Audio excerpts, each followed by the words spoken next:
Hi hello எனது அன்பு உறவுகளை வணக்கம். உறவுகள் எல்லோரும் நல்லா இருக்கீங்களா? நல்லா இருப்பீங்கன்னு நம்புகிறேன். நான் ரொம்ப நல்லா இருக்கேன். சரி, இப்போ என்ன பண்ண போகிறோம்? மேடமோட ரூம் க்ளீன் பண்ண வந்திருக்கேன். மேடமோட ரூமில் வந்து பெட்ஷீட்லாம் இருக்குது, மடிச்சுக்கிட்டே பேசலாம், ஓகேவா? வேலை முக்கியம், வயிறுக்கு சோறு முக்கியம், மனுஷனுக்கு வேலை முக்கியம். டைலாக் கேவலமாக இருக்கும், இருந்தாலும் என்ன பண்ணுறது, வேறு என்ன சொல்கிறதுன்னு தெரியல. அப்புறம் என்ன பண்ணுறீங்க எல்லோரும்? எப்படியோ இந்த சேனலுக்கு டக்குன்னு சப்ஸ்கிரைபர் வருது, சூப்பர். ஆனால் லைக் வர மாட்டேங்குது. பட் லைக் பற்றி எனக்கு பிரச்சனை இல்லை. ஏன்னா லைக் வந்து லைக் போடுங்க, ஷேர் பண்ணுங்க, கமெண்ட் பண்ணுங்க, சப்ஸ்கிரைப் பண்ணுங்க அப்படி கேட்குறாங்க பாருங்கள். அவங்களுக்கு எந்த ஒரு விஷயமும் வாய் விட்டு கேட்குறாங்க பாருங்கள், அவங்களுக்கு கொடுக்கணும். கேட்காம சும்மா இருப்பாங்க பாருங்கள், அவங்களுக்கு கொடுக்கக்கூடாது. தட்டினா திறக்கப்படும், கேட்டால் கொடுக்கப்படும். அந்த ரூல்ஸ் தான் ஃபாலோ பண்ணணும். கேட்காம கொடுத்தா அதுக்கு மதிப்பு இருக்காது, கேட்டு கொடுத்தா அதுக்கு மதிப்பு குறையாது. அதனால் எந்த விஷயமும் கேட்காம கொடுக்காதீங்க, கேட்டுட்டாங்கன்னா கொடுக்காம இருக்காதீங்க, ஓகேவா? அதனால் அவங்களுக்கு கொடுங்க. எனக்கு வேணாம், நான் கேட்க மாட்டேன். நான் இந்த ஜன்மத்துக்கு லைக் போடுங்கன்னு கேட்க போகிறதில்ல. ஏன்னா லைக் வச்சு என்ன பண்ண போகிறேன்? பணம் நோக்கமாக வச்சு சேனல் ஆரம்பிக்கிறாங்க பாருங்கள், அவங்க வந்து அதெல்லாம் கேட்பாங்க. நம்மளுக்கு பணம் நோக்கம் இல்லை, சும்மா ஏதோ டைம் பாஸுக்கு, ஏதோ ஒரு இதுக்காக ஃப்ரெண்ட்ஸுங்கிட்ட பேசணும். இப்போது இங்கே வந்து வெளிநாட்டில் வந்து தனியாக இருக்கிறோம்ல, அதனால் அது ஒரு விஷயம் நல்லா புரிஞ்சுக்கல. நம்ம வெளிநாட்டில் வந்து வேலைக்கு வந்துருக்குறது தனியாக இருக்கிறோம். தனியானா தனியாக இல்லை, காட்டில் இருக்கிற மாதிரி. கூட வேலை செய்வாங்க, ஒரு 2 நாள், ஒரு 3 4 5 பேர் வேலை செய்வாங்க. இருந்தாலும் மொழி வந்து நம்ம மொழியே பேச மாட்டாங்க, வேறு மொழி இருக்குல்ல. அப்போது வேறு மொழி ஆளுங்களை கூட இருக்கிறது ஒன்று தான், இல்லாத இருக்கிறது ஒன்று தான். அது வந்து தனியாக இருக்கிற மாதிரி தான் அர்த்தம், புரியுதா? நம்ம மொழியே இருந்தால் ஏதோ ஒரு இதுவில் நல்லது கெட்டது பேசிக்கிட்டு இருக்கலாம்.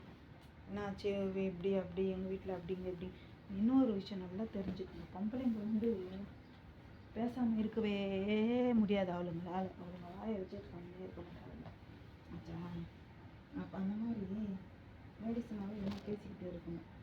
லபலபம் அந்த கதை இந்த கதை. கிராமத்தில் பொதுவாக பொம்பளைங்களோட குணமே என்ன? பேசிக்கிட்டு இருக்கிறது, வாயை வச்சுட்டு கம்முன்னு இருக்க மாட்டாங்க. அப்போது நம்மளால் வந்து என்னால் எப்படி இருக்க முடியும்? சும்மா இருக்க முடியுமா? எதனால் பேசிகிட்டு இருக்கணும். அது இல்லாத நான் ஏற்கனவே சொல்லியிருக்கிறேன், நான் கையும் காலும் வாயும் வச்சு சொன்னாவே இருக்க மாட்டேன். நான் ஒரு லபலபா வாய். ஊரில் இருக்கும் போது வீணாக என்ன சொல்கிறது, இப்படி போகிறவங்க வரவங்களெல்லாம் கூப்பிட்டு வம்பு வைப்பேன். திண்ணை இருக்கும்ல கிராமத்திலலாம், திண்ணை.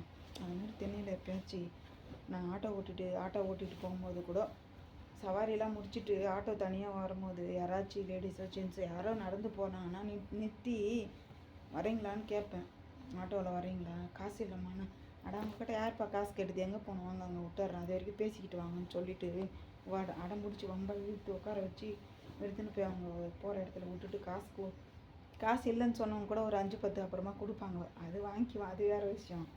சும்மா போக மாட்டேன் எம்டியாக. சரி நடந்து போகிறாங்க, அது ஒரு புண்ணியமாக தரணுமா போகட்டும்னு சொல்லிட்டு கூப்பிட்டு உட்கார வச்சுன்னு போகிற மாதிரி, அந்த மாதிரி கேரக்டர் நான்.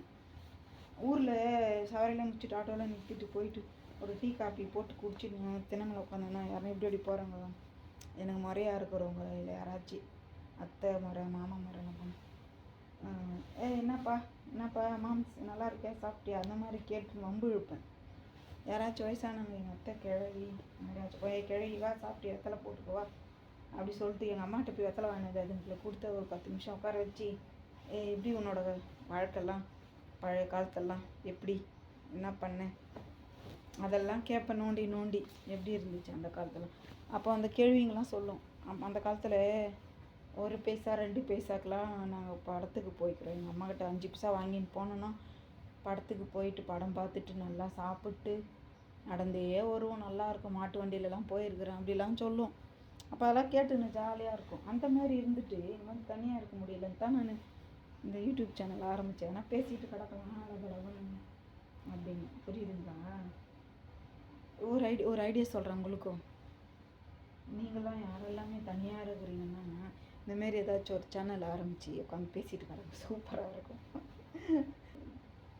இல்லை அந்தமாரி தான் பேசி பேசி வச்சு 6000 பேர் வந்தாங்க. கொய்யால அது என்ன கன்றாவி என்ன ஆச்சு தெரியல. எவன் பெல்லி சொல்லி வச்சானோ தெரில. ஓடி போச்சு. சரி அது போட்டோம். போனது போச்சு. என்னோடய பழைய நினைவுகள்லாம் எடுத்து கொண்டு போய்விட்டது. ஐயோ அதை நினச்சா வேறு நெஞ்சமெல்லாம் புண்ணாகுது. அதை நினைக்காம இருக்க முடியல, நினச்சாவும் ரணமாகுது. சரி விடுங்க. ஆனால் அதனால் ஒரு 4-5 பேர் எனக்கு நல்ல ஒரு ஃப்ரெண்ட்ஸ் கிடைச்சாங்க, நல்ல உறவு கிடைச்சாங்க. அதில் ஒரு சந்தோஷம். என் ஃப்ரெண்ட்ஸு 4 பேர் என்ன சொல்கிறது, காலன்னாலும் கவர்மெண்ட் சம்பளமாக இருக்கணும்னுவாங்களே அந்த மாதிரி 4 ஃப்ரெண்டெல்லாம் நறுக்கு நல்ல ஃப்ரெண்ட்ஸு கிடச்சிருக்காங்க. அதனால் கொஞ்சம் சந்தோஷமாக இருக்குது, ஹாப்பியாக இருக்குது. ஓகேவா? இது நான் ஒரு கரை இருக்குது, எனக்கு எடுத்துகிட்டு போய் துவைக்கணும். ஒரே ஒரு மட்டும் துவைக்க போய்ட்டு கொடுக்குறேன். மகன் குறையும் துவைச்சி விட்டாரு. இந்த மேடம் இருக்குல்ல, யாருமே ரூமில் விடாது, என்னை மட்டும் தான் விடும். அதுக்கு நான் மட்டும் தான் க்ளீன் பண்ணால் அது க்ளீனாக இருக்கணும். அது ஒன்று என்னை தவிர வேறு யாரையும் விடாது. ஆனால் நான் தான் மீதி பேரெல்லாம் உட்காந்துன்னுக்குறாங்க. மேடம் இல்லைன்னா இந்த வேலை செய்ய மாட்டாங்க. நல்லா உட்காந்து பேசிட்டு ஜாலியாக இருக்கிறாங்க. நான் மட்டும் வேலை செய்கிறேன். சார் பரவாயில்ல விடு, வந்துக்கிட்ட வேலை செய்கிறேன், வேலை செய்யலாம் நான் பண்ண மாட்டேன். நான் மட்டும் செய்துட்டு கிடப்பேன். அதான் உங்கள்கிட்ட பேசிகிட்ருக்கிறேனே, பேசிகிட்டே செய்கிறேனே. டக்கு டக்குன்னு பெட்ஷீட்டெல்லாம் மடிச்சிட்டு, பெட்டெல்லாம் மடிச்சிட்டு, அதுக்கப்புறம் இந்த துணி பெட் கவர்லாம் துவைச்சி அயன் பண்ண. எனக்கு என்ன வேலைன்னு சொல்லிடுறேன் பாருங்கள். எனக்கு என்ன தெரியுமா, எல்லோரோட துணி துவைச்சி அயன் பண்ணுற வேலை தான். அயன் பண்ணி அவங்க கபோர்டில் வச்சிடணும். எக்ஸ்ட்ரா வந்து மேடமோட ரூம் க்ளீன் பண்ணணும். எக்ஸ்ட்ரா வந்து இன்னொரு வேலையும் செய்கிறேன். அது இப்போ சொல்ல மாட்டேன். அது அந்த வேலை கரெக்டாக செய்து சம்பளம் எப்போ கையில் வாங்குறனோ அப்போ தான் அந்த வேலையை சொல்லுவேன். இப்போ வரைக்கும் நான் யார்கிட்டையும் சொல்ல மாட்டேன். ஓகேவா? ஆனால் என் ஃப்ரெண்ட்ஸுங்களுக்குலாம் தெரியும். உங்களுக்கு சொல்ல மாட்டேன், அப்புறமா தான் சொல்லுவேன். ஓகேவா? இதுவே எது பாரு, எப்போ பாரு லைவ்லாம் போட்டு நான் உட்காந்து நல்லா பேசிகிட்ருப்பேன். எனக்காக ஒருத்தர் வந்து அப்படின்னு ஓட்டுறதுக்காக இருந்தால் போதும், எல்லா கதையும் சொல்லிகிட்ருப்பேன். ஓகேவா? சரி, இதை கேட்குறவங்க என்ன பண்ணணும், சப்ஸ்கிரைப் பண்ணிவிட்டு போங்க. லைக்லாம் போட வேணாம். லைக் வந்து யாருக்கு போடணும்னு ஏற்கனவே சொல்லிக்கிறேன். நான் அதை வந்து தான் தினமும் சொல்லுவேன். லைக் வந்து தர்மம் பண்ணுறவங்களுக்கு, புண்ணியம் பண்ணுறவங்களுக்கு, வயசானவங்களுக்கு ஹெல்ப் பண்ணுறவங்களுக்கு, அதேமாரி வாய் திறந்து கேட்குறாங்க பாரு அவங்களுக்கு போடணும். கேட்குறவங்களுக்கு போடணும், கேட்காதவங்களுக்கு வலுக்கட்டாயமாக போடக்கூடாது. உங்களோட மதிப்பு என்னான்னு தெரியுதுன்னா, உங்களோட மதிப்பு என்னன்னு நீங்கள் தெரிஞ்சுக்கணுன்னா, உங்களை தேடி வரவங்களுக்கு தான் நீங்கள் என்ன வேணும் பண்ணணும். அப்போ தான் உங்கள் மதிப்பு அவங்களுக்கு புரியும், அவங்களோட தேவைகள் உங்களுக்கு புண்ணியத்தை தரும். கரெக்டாக பேசிக்கிறேன்னு நினைக்கிறேன். ஓகே, 8 நிமிஷம் பேசி வச்சுருக்கிறேன். பார்க்குற என்னோடய நண்பர்கள், இதை பார்த்து எனக்காக என்னை பின்தொடர எல்லாருமே என்னோடய நண்பர்கள் தான் சொல்லி இதோட இந்த வீடியோ முடிச்சுக்கிறேன். மீண்டும் வந்து எப்போ டைம் இருக்குதோ அப்போ போடுறேன். ஓகேவா? பாய். எல்லோரும் நல்லா இருப்பீங்க நம்புகிறேன். நல்லா இருக்கணும், நானும் நல்லா இருக்கிறேன். நல்லா இருப்போம். நன்றி, வணக்கம்.